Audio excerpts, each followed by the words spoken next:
pixka bat pentsamendu hortan. Izatea? Nik uste dut hau nik uste dut azkenean boletua loturako baita Zabalgo bestaldean eta orduan ja benetan eta guain zubiko obrakin pasarelakin beste zentzaz azkenean oinazko bide hau egin dugu eta gaurkoan nik uste dut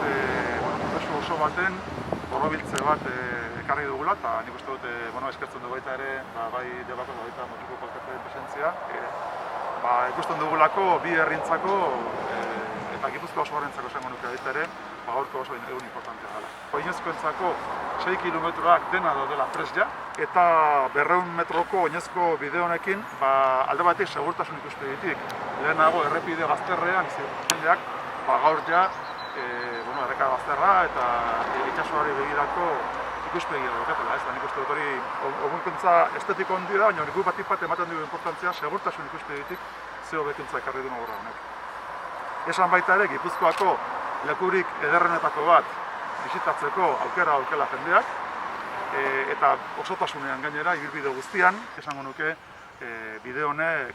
izugarrizko atraktiboa duela, esaten nuen bezala Gipuzkoar eta euskaldun guztientzako. Eta bide hau gerozta erabildiagoa izan, nik uste dut herri hauek baita ere turismo ikuspegitik eta bere aktibitatea eta bere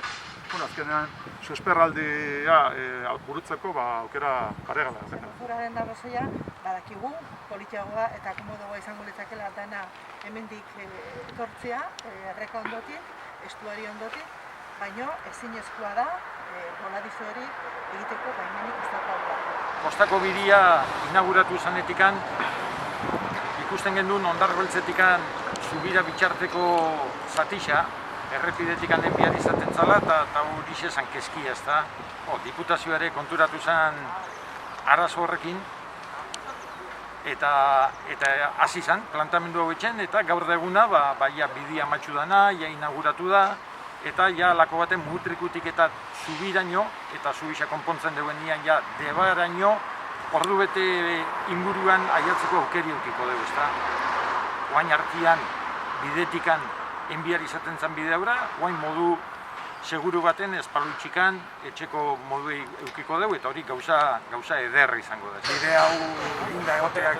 bai Debarrontzako, eskualdetik datozenentzako, Mutrikuarrentzako sekulako abantaila da, segurtasunai dagokionez eta irisgarritasunai dagokionez